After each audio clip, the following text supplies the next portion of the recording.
Hello, on se retrouve aujourd'hui pour un nouvel épisode sur Beyond Yourself, le podcast. Et aujourd'hui, j'ai envie de te parler de quelque chose qui me tient énormément à cœur. Si tu écoutes le podcast depuis un petit bout de temps maintenant, eh bien tu sais que l'un de mes credos favoris, c'est passer à l'action parce que pour moi, ça part de là. Pour tout changer, pour créer la vie dont tu as envie, etc. etc.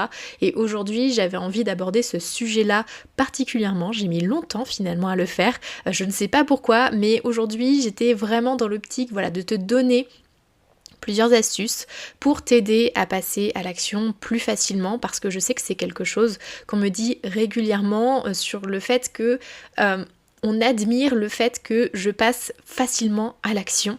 Et en fait, je me suis rendu compte que je mettais en place des petites choses en fait dans mon quotidien pour que justement je puisse passer à l'action plus facilement. Donc aujourd'hui, je vais vraiment te partager ce que moi je fais. J'ai réussi à mettre des mots en fait parce que pendant longtemps, je me disais ok, bon, t'es pas meilleur que quelqu'un d'autre, toi aussi t'as peur, toi aussi t'as des croyances, toi aussi t'as des blocages, et pour autant, effectivement, t'arrives à passer à l'action peut-être plus facilement, donc qu'est-ce que tu fais, qu'est-ce qui se passe en fait?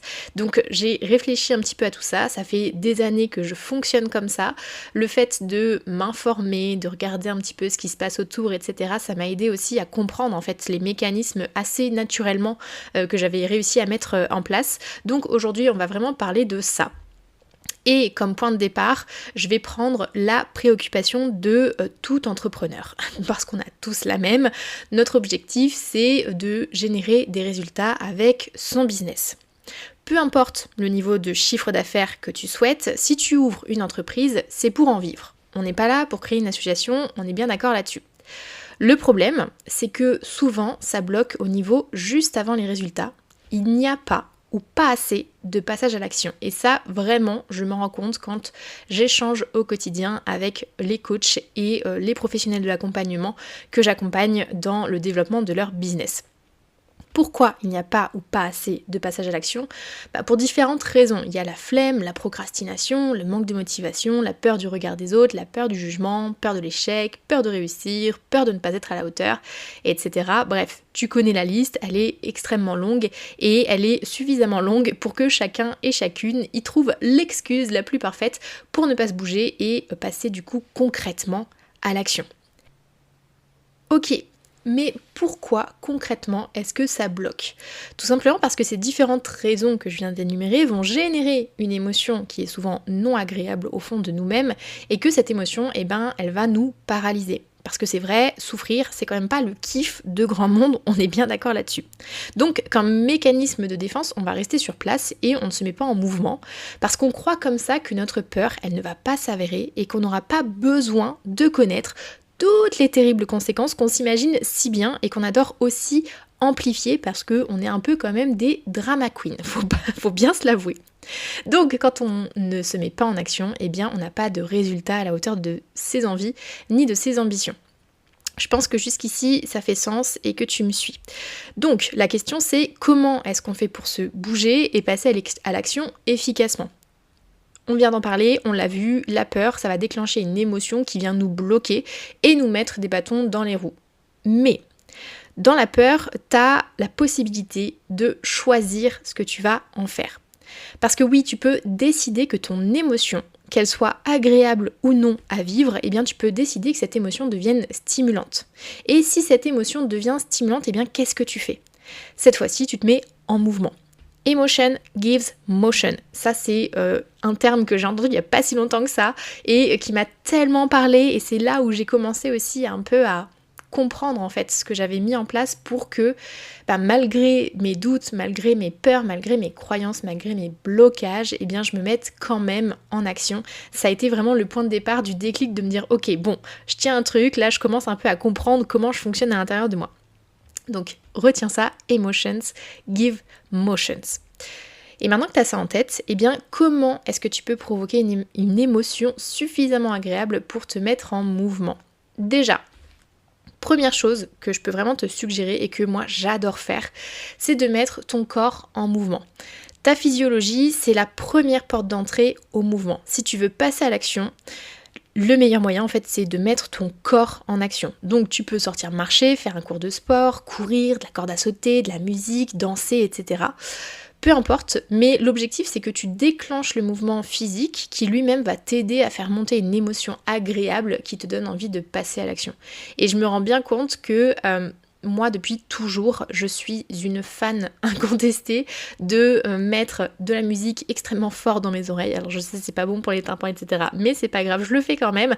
Je mets de la musique très fort dans mes oreilles et je me mets vraiment à danser, chanter et sauter partout dans mon appartement, tout simplement parce que ça me permet de faire monter en moi une énergie et c'est le réflexe vraiment que j'ai avant chaque appel découverte, avant chaque call qui soit important, avant chaque chose qui pourrait me faire un peu peur. En fait, je me concentre sur le mouvement que j'apporte à mon corps. Le fait d'extérioriser en fait cette peur de manière physique va m'aider ensuite à être beaucoup plus focus, beaucoup plus aligné sur ce que j'ai à faire ensuite.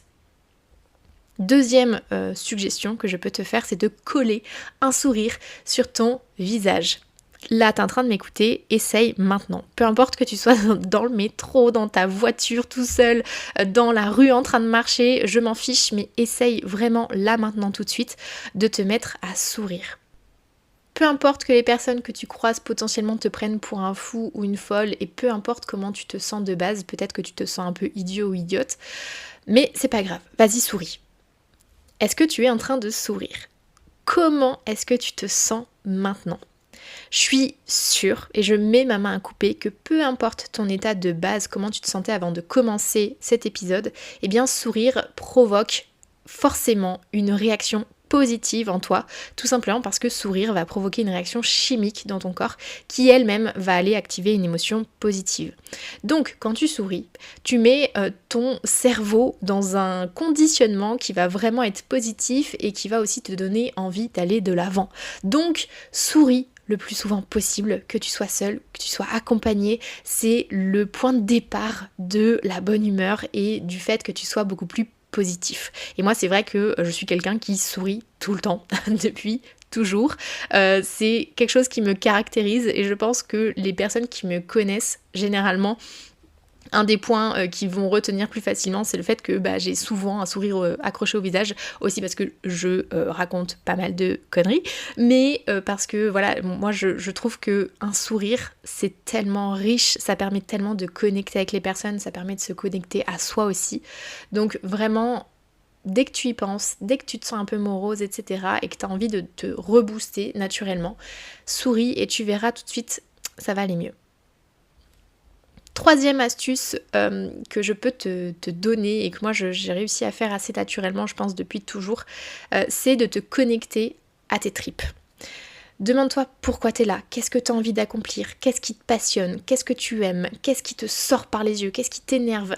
L'objectif avec ces questions-là, c'est vraiment que tu ailles chercher le feu qui dort au fond de toi et que tu réveilles la bête. On a vraiment besoin en nous de ce qui compte profondément pour nous pour déclencher le mouvement. Et c'est pour ça que quand j'accompagne mes clients, je passe toujours un temps vraiment à aller chatouiller cette partie, pourquoi t'es là, pourquoi c'est important, qu'est-ce qui t'énerve, qu'est-ce qui fait que t'as créé ce projet, parce que c'est à ça qu'il faut se connecter pour pouvoir déclencher un brasier énorme qui vient du fond de nos tripes, de notre cœur et qui permet vraiment d'avancer avec la bonne énergie dans la bonne direction. Donc se connecter à ces tripes, c'est vraiment le truc qui change toute la donne. Et comment savoir si tu es au bon endroit ? Eh bien, si tu mets vraiment le doigt sur ce qui est important pour toi, pourquoi tu es là, qu'est-ce que tu as envie de transmettre, quel impact tu veux avoir, etc. Si tu arrives à mettre le doigt dessus, tu vas le sentir. Parce que quand tu commences à en parler, tu sens qu'il y a quelque chose, une excitation, une adrénaline qui monte naturellement en fait en toi et qui te pousse et qui sort très naturellement et qui te permet vraiment de rayonner. Voilà, c'est vraiment le truc. Tu peux pas te tromper. Quand tu es au bon endroit, quand tu en parles, quand tu l'exprimes, tu ressens la chose. Et là, tu vois, moi, je sais que c'est quelque chose qui est important pour moi parce que quand je te dis ça, j'ai mes mains qui se sont mis beaucoup plus en mouvement que depuis le début du podcast parce que justement, moi, ça fait partie vraiment des choses qui sont importantes pour moi, d'aider les gens à se connecter à ça et de créer quelque chose qui les sert profondément et qui va rayonner aussi sur les autres. Donc, c'est mon troisième conseil, de te connecter à tes tripes. Quatrième conseil, visualise où est-ce que tu as envie de te rendre, quels sont tes rêves pro, quels sont tes rêves perso, où est-ce que tu veux aller, avec qui tu as envie de vivre tout ça. Un joueur de foot, sur le terrain, il regarde où le ballon va aller pour se mettre en action et pour courir vers le ballon qui va arriver au même endroit. Il va pas regarder où se trouve le ballon à l'instant T. Il est tout de suite dans la projection de où le ballon va atterrir pour pouvoir le rattraper et poursuivre ses passe-passe. Je sais pas pourquoi je vous fais une image footballistique alors que clairement c'est pas du tout quelque chose qui me passionne, mais c'est exactement ça en fait. Le joueur de foot, il va se concentrer sur où va atterrir la balle parce que c'est ça qui est important, savoir en fait où tu as envie de te rendre. Pendant longtemps, la vision, comme on l'appelle, de manière un peu commune chez les entrepreneurs, moi j'en ai eu une qui était très très courte en termes de périodicité, mais elle était suffisante pour pouvoir me faire bouger et me pousser en fait à passer à l'action. T'as pas besoin d'avoir une vision qui est sur les 10 prochaines années si c'est quelque chose qui, à l'heure actuelle, ne te correspond pas. C'est quelque chose qui viendra naturellement. Moi, je sais que pendant très longtemps, j'en ai pas eu et maintenant, ça y est, ça se dessine et c'est beaucoup plus clair. Donc, j'ai une vision plus longue, on va dire. Mais dans tous les cas, et forcément un endroit où tu as envie de te rendre. Parce que quand tu ne sais pas où tu vas aller, bah, tu restes sur place beaucoup plus facilement. Parce que de toute façon, tu sais pas où tu vas. Donc tu as forcément besoin, quand tu sors dans la rue, tu as besoin de savoir où tu vas aller pour que tes pas te mènent où tu as envie d'aller, ou alors tu fais le choix de sortir pour juste marcher en flânant. Mais la recherche n'est pas la même, d'accord ? On sait juste que là, tu as juste envie de flâner. Donc tu as quand même un but. Donc visualise où est-ce que tu as envie de te rendre. Ça, c'est super important, peu importe la périodicité, mais il faut que tu aies un objectif à atteindre. Et dernier conseil que je peux te donner, c'est vraiment de transformer tes peurs pour agir sur l'émotion que tu vas ressentir et ce que tu vas faire de cette émotion. Parce que une peur, ça n'a vraiment pas une seule finalité. Ça va avoir des conséquences que tu vas juger toi comme négatives, mais si tu creuses un peu, tu peux aussi constater que cette peur peut avoir des conséquences positives. Je te donne un exemple. Quand on me dit j'ai peur de passer pour un vendeur de tapis en parlant de mon offre régulièrement, ici t'as peur du regard des gens, t'as peur de leur potentiel jugement, bref, t'as peur qu'on te prenne pour quelqu'un que tu n'es pas. Sauf que moi, ce que je vois, c'est que cette peur, elle peut aussi avoir un ressenti très positif si tu l'affrontes, parce que tu peux ressentir de la fierté de l'avoir fait, tu peux ressentir de la joie d'avoir décroché un rendez-vous après en avoir parlé, tu vas potentiellement faire une vente directement, donc c'est pareil, c'est quelque chose qui va être très positif pour toi. Donc en fait, la peur, c'est pas juste... ça a des conséquences négatives, non. Ça a deux faces, ça a une face que tu peux juger négative pour toi, ou ça a une phase que tu peux aussi décider d'adopter, qui est cette fois-ci plus positive et qui va t'apporter beaucoup plus de choses nourrissantes et stimulantes à tes yeux. Donc prends le temps vraiment de décortiquer tes peurs et fais le choix dès maintenant de leur trouver plus d'avantages que d'inconvénients, parce que c'est là où tu vas ressentir une vraie bouffée de motivation et donc d'émotions qui vont te porter pour pouvoir passer à l'action. Donc tu l'auras compris, pour passer à l'action plus facilement, tu dois agir directement sur ton ressenti émotionnel pour te booster en énergie stimulante. Ok, et si le ressenti émotionnel est là, que tu as validé toutes les astuces dont on vient de parler pour te mettre en mouvement, mais que tu n'arrives toujours pas à passer à l'action, qu'est-ce qui se passe ? Là, je te conseille vraiment de te pencher sur les actions à elles-mêmes. Viens valider que celles-ci sont bien alignées avec toi et avec tes projets, parce que il est possible que tu aies besoin de réajuster certaines choses en corrélation avec tes objectifs pour que ce soit plus juste pour toi. Parfois, tu es connecté à tout ce qui est puissant en toi, tu sais où tu as envie d'aller, tu as commencé à travailler sur tes peurs, etc. etc. Sauf que le passage à l'action devient toujours compliqué. Et bien là, c'est que justement, ces actions sont peut-être pas alignées avec tout ce qui est important pour toi. Donc fais bien le travail d'aller valider ça, parce que quand il y a un alignement parfait sur tout ça, ça passe tout seul, clairement. Et je sais aussi que potentiellement, là, tu es en train de te dire, c'est facile à dire, Julie, mais c'est pas si facile à faire, parfois c'est profondément ancré en soi, et du coup, c'est compliqué d'en sortir. Ok, Bon, peut-être que tu parles pas comme ça, mais tu vois un petit peu le point. Et oui, je sais bien que c'est facile à dire, moi, là derrière mon micro, je sais bien que sur le papier, potentiellement, la théorie est simple. Garde en tête juste que ton objectif, c'est pas de changer ici radicalement, dans un claquement de doigts, tes croyances et tes peurs. Comme je répète tout le temps à mes clients, cherche d'abord à ramollir tes croyances, à ramollir tes peurs et mets-toi en mouvement parce que c'est aussi le passage à l'action, c'est aussi le mouvement qui va te permettre petit à petit que les choses se mettent en mouvement et viennent du coup à changer. Et bien souvent en fait ces changements ils sont tellement fin et tellement fluide par rapport à tout ce que tu mets en place que tu te rends même pas compte tout de suite que c'est le cas, que ça change et que justement tes peurs, tes croyances sont beaucoup moins fortes qu'avant. Donc ne sois pas dans le changement immédiat parce que c'est là où les gens finalement se démotivent parce qu'ils voient pas de résultats énormes d'un coup d'un seul et ils se disent bon bah non mon schéma interne il est trop ancré du coup c'est trop compliqué donc je laisse tomber. Non, en fait, ce qui va faire la différence, c'est la persévérance, c'est la discipline que tu as à te bouger et à faire en sorte de ramollir les choses pour que ensuite ce soit beaucoup plus mou et que ce soit beaucoup plus facile aussi de changer un peu plus radicalement ses croyances et ses peurs. Bon, maintenant, je pense que tu as toutes les clés pour passer à l'action et aller chercher des résultats. Pense que tu dois mener aussi des actions de manière très massive pour avoir des résultats à la hauteur de tes attentes. Rome ne s'est pas fait en un jour. Être entrepreneur, c'est beaucoup d'action, c'est beaucoup de patience, c'est beaucoup de passion, c'est beaucoup de persévérance, de discipline. Et prends conscience que ça va venir.